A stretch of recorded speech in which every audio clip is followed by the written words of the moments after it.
Full review Mills Enercharge M1. Gimana durability-nya, gimana performance-nya, gimana rasanya, worth it atau enggak?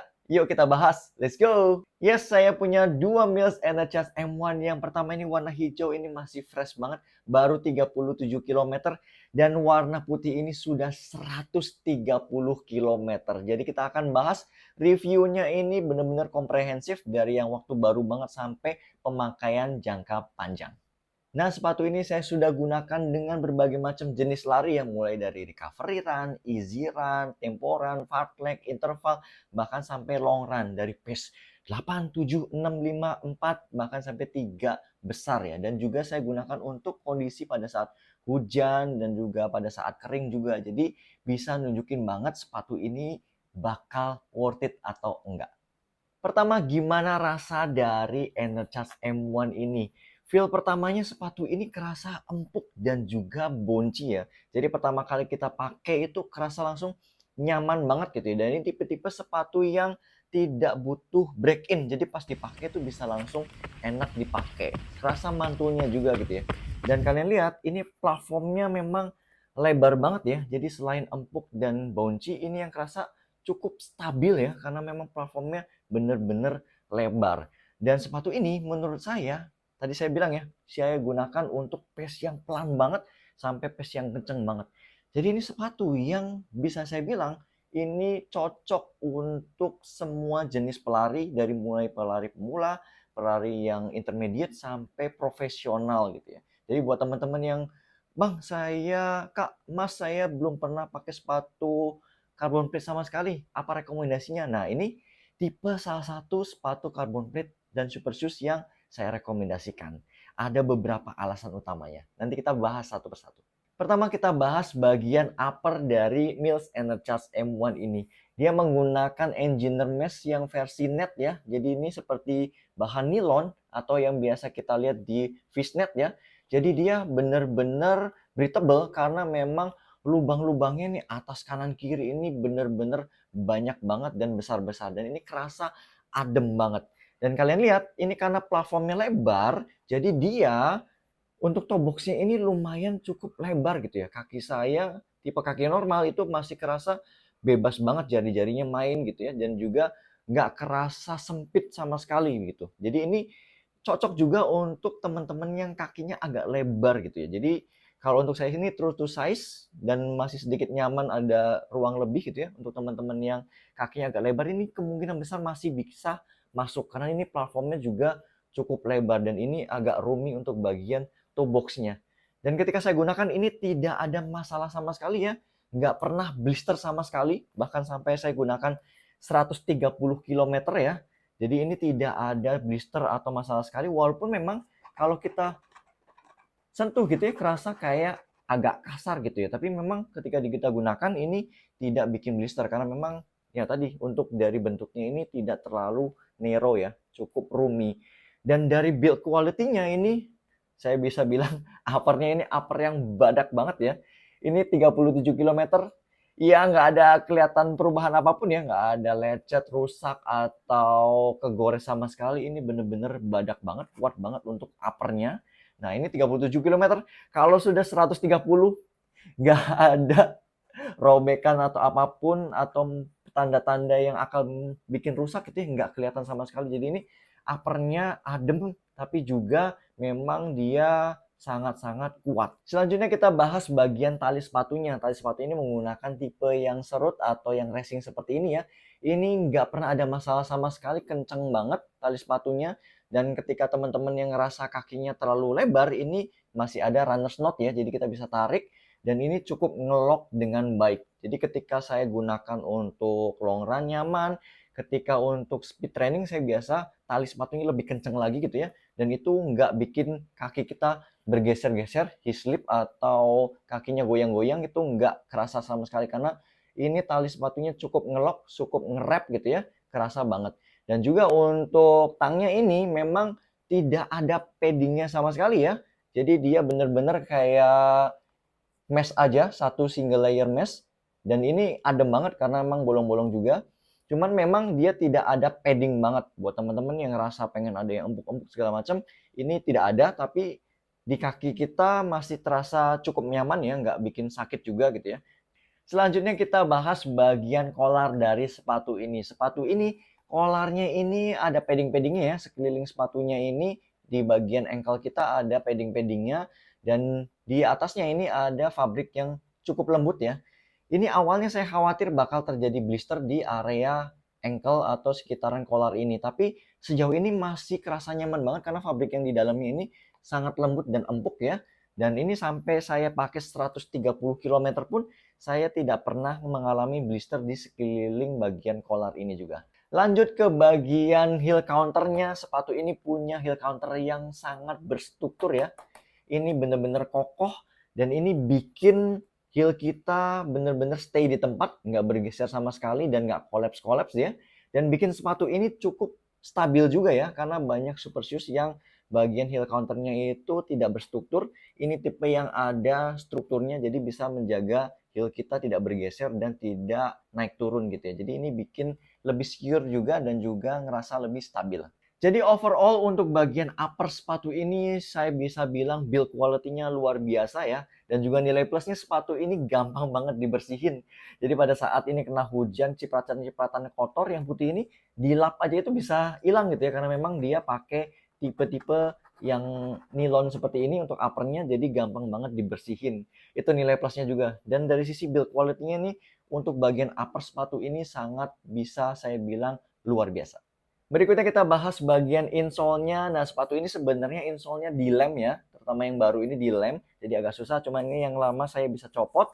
Dan ini benar-benar kerasa kenyal, empuk banget, bahkan sampai 130 km ini masih tidak ada perubahan sama sekali ya. Paling untuk di bagian heel-nya ini sedikit ngikutin bentuk heel kita ya, tapi dari sisi ketinggian ini masih tetap empuk dan juga kenyal. Good job. Selanjutnya kita bahas bagian jantung dari sepatu ini, yaitu bagian midsole-nya. Nah, midsole ini sudah menggunakan Pebax ya, super critical foam, namanya juga super shoes ya. Jadi dia sudah menggunakan double layer Pebax, yang atas ini lebih empuk, 22 HA, dan yang bawah ini 24 HA. Tapi memang secara first impression yang sepatu ini kerasa yang dirasakan adalah empuk dan juga bouncy, karena memang dia kenyal banget untuk midsole-nya. Dan untuk penempatan carbon plate ini tengah-tengah banget ya. Jadi dari kaki kita pun tidak terlalu terasa gitu. Yang terasanya adalah bagian si midsole-nya itu sendiri. Dan dia tipe yang high stack. Jadi ground contact-nya pun nggak terlalu kerasa.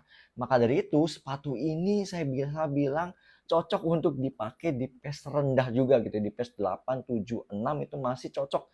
Karena memang yang terasanya adalah si midsole-nya itu sendiri, si Pebax-nya, kerasa empuk dan juga bouncy-nya. Baru ketika kita sudah main pace-nya di bawah 6, misalkan 545, 530, pace 5, pace 4, atau pace 3 gitu ya, itu baru carbon plate-nya kerasa mantul banget. Kerasa mantulnya, kerasa ngebantu kita ngedorongnya itu baru kerasa, baru activated. Jadi sebenarnya ini plus minus ya. Jadi artinya kalau memang benar-benar ada yang carbon plate yang dari awal itu kerasa keras rigid banget karena memang selalu pengen dibawa kencang. Nah, ini tipe yang dibawa pelan itu masih cocok. Makanya ini buat tipe-tipe orang yang baru pertama kali nyobain carbon plate ini sangat-sangat cocok untuk dicoba. Dan buat teman-teman yang ngejar pace juga, ini sepatu yang masih bisa diajak kenceng-kencengan banget juga gitu ya. Saya pakai temporan di pace 430, 445 ini masih sangat-sangat ngebantu untuk ngedorong banget. Kalau digunakan untuk interval juga di bawah pace 4 juga masih bisa atau masih sanggup gitu ya. Kalau atlet-atletnya sih nggak usah ditanya ya, pace 2-an juga mereka bisa gitu ya. Tapi maksudnya untuk orang-orang yang standar seperti saya ini juga masih bisa pakai sepatu ini untuk kerasa lebih kencang, ngebantu untuk selari lebih baik lagi atau lebih kencang lagi gitu ya. Tapi dipakai buat santai-santaian juga ini termasuk sepatu yang masih cukup nyaman. Terus gimana untuk durability dari Pebax-nya itu sendiri ya? Kalau untuk 37 km sih ini like new ya, nggak ada kerasa beda sama sekali ketika digunakan di awal. Ini sama-sama enak karena memang dari awal udah langsung dia tidak butuh break in ya. Dan juga sampai sekarang masih enak banget 37 km. Nah, setelah 130 memang dia ada kerutan-kerutan ya ini, dan masih sangat wajar ya kerutan-kerutan ini di sepatu Pebax merek global pun memang biasa ada kerutan-kerutan seperti ini atau crease gitu ya. Dan ini masih terbilang normal. Dan untuk 130 ini masih kerasa mantulnya, masih kerasa bouncy-nya gitu ya. Tapi memang ada sedikit penurunan dan itu sangat wajar. Jadi durability untuk midsole-nya juga memang masih terbilang bagus. Nah, untuk rocker dari midsole-nya sendiri ini lumayan ya. Untuk bagian depan ini agak taper ke atas, kemudian belakang juga agak taper sedikit ya, tidak se ekstrem bagian depan. Nah, ini memang lebih cocok untuk tipe-tipe yang midfoot strike gitu ya. Jadi ini digunakan untuk tipe cadence tinggi itu kerasa enak banget. Dan juga untuk tipe-tipe yang stride juga lumayan masih ngebantu karena memang dia stacknya lumayan tebal gitu. Jadi nggak terlalu sakit ketika untuk pakai stride yang kencang gitu ya. Dan untuk yang pakai cadence ini juga ngerollingnya kerasa banget. Jadi ini tipe yang balance antara stride dan juga cadence.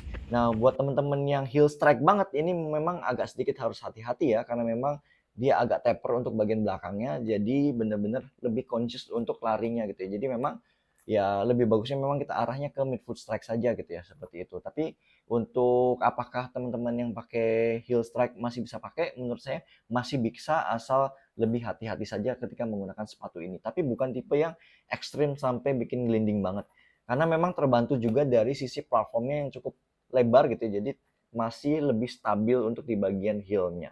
Selanjutnya kita bahas bagian outsole-nya. Nah, rubber outsole-nya ini menggunakan tipe rubber yang transparan seperti ini ya, dan juga cukup tipis, dan di bagian tengahnya ini ada cutting-an bolong untuk ngeliatin carbon plate-nya ya, dan penempatannya strategik di depan dan juga di belakang ada 2 garis ini saja gitu ya. Jadi di awal ini terlihat meragukan karena memang ini kelihatannya tipis dan juga transparan gitu ya, apakah memang bisa bekerja dengan baik atau enggak gitu ya. Tapi surprisingly ini cukup mencengkram ya untuk rubber outsole-nya dan juga cukup durable, terutama untuk bagian-bagian yang ada rubbernya tentunya ya di bagian outsole-nya ini. Cuman memang di bagian yang expose midsole-nya, yang P-Bags-nya ini, apalagi saya yang tipe rollingnya keluar gitu ya. Jadi saya midfoot strike tapi memang bagian belakangnya itu agak rolling keluar. Ini di bagian ujung-ujung sampingnya ini kerasa kegerus ya. Tapi ini yang kegerus bukan rubbernya ya, tapi expose midsole yang dari P-Bags-nya ini. Nah, ini dari kondisi 37 km ya. Untuk rubbernya sih tidak ada masalah sama sekali. Nah, gimana kondisi setelah 130 km? Kalau untuk yang bagian depan ini tidak ada gerusan sama sekali bahkan ya. Jadi masih ada keset-kesetnya banget gitu ya untuk bagian yang tengah dan depan. Nah, untuk bagian yang belakang ini memang lagi-lagi ya, yang kegerus duluan itu bagian expose midsole-nya di bagian P-Bags-nya ini, dan juga di bagian tidak tercover oleh si rubbernya ini juga tergerus gitu ya. Tapi untuk rubbernya sendiri ini kan dia ada titik-titik-titik seperti gerigi gitu ya. Untuk bagian luar ini sudah mulai kegesek atau kegerus gitu ya. Tapi memang belum habis. Tapi memang dia bisa dibilang masih cukup bagus ya untuk si rubber outsole-nya ini. Jadi saya prediksi sih bisa sampai 300, 400, bahkan mungkin 500 ya. Ini masih bisa dapat, terutama untuk bagian yang dua sedikit ini ya. Untuk bagian belakangnya, kalau bagian depan sih saya rasa sampai 700 sampai 1000 juga kayaknya masih hold up dengan baik gitu ya. Cuman bagian yang concernnya di bagian belakang, terutama teman-teman yang mungkin lebih banyak pakai heel strike, itu bakal kegerus banget gitu ya. Dan itu masih wajar ya, karena memang ya kalau memang tidak bagus udah 100 km ini harusnya sudah habis ya di bagian si rubber outsole-nya ini. Jadi saya bisa bilang untuk rubber outsole-nya ini yang depan ini bakal bagus banget, tapi yang concern-nya adalah di bagian belakangnya. Jadi gimana kesimpulan untuk sepatu Mills Enercharge M1 ini? Saya bisa bilang sepatu ini worth it banget untuk dicobain. Karena memang kalau dijual di angka 1,599 atau bahkan sekarang di toko rekanan Mills di e-commerce-nya gitu ya, itu banyak banget yang ngejual di 1,3, 1,2. Ini saya bisa bilang worth it banget. Karena emang sepatu ini tipe yang enak dipakai dan pengen kita pakai lagi dan lagi. Maka dari ini bisa sampai 130 km ya, karena memang saya sepatunya cukup banyak banget. Jadi memang untuk dapat 50 km, 70 km itu jarang gitu. Bahkan ini sampai 130 km ini berarti saya pakai lagi dan lagi karena memang dia nyaman digunakan untuk easy run enak, kemudian temporan enak, kemudian untuk speed training enak, apalagi untuk long run ya, long run yang santai, long run yang agak kenceng juga ini masih enak. Dan itu carbon plate-nya ini cukup versatile ya, artinya ketika memang dipakai di easy run, dia tidak terlalu terasa, jadi nggak bikin sakit kakinya. Tapi ketika kita pakai kenceng-kencengan, itu dia kerasa mantulnya gitu ya. Jadi masih kerasa mantul, ngebantu banget karena memang dia full length carbon plate juga. Jadi ketika kita hentakan untuk semakin kenceng, itu activated gitu ya, di pace 6 ke bawah itu baru kerasa mantulannya. Jadi memang ini cocok banget buat teman-teman yang baru pertama kali nyobain super shoes atau carbon plate, buat teman-teman yang nyari rotasi sepatu carbon plate atau super shoes yang pengen nambah lagi gitu ya, ini juga bisa jadi pilihan juga. Dan buat atlet-atletnya ya sudah bisa terbukti podium juga gitu ya. Jadi memang cocok untuk pemula sampai atlet. Itu kesimpulan untuk sepatu ini. Gimana pendapat kalian terkait dengan Mills NHS M1 ini? Apakah ada yang sudah beli juga? Boleh komentar di bawah juga. Terima kasih buat teman-teman yang sudah menonton sampai sejauh ini. Jangan lupa like, komen, dan juga subscribe. See ya!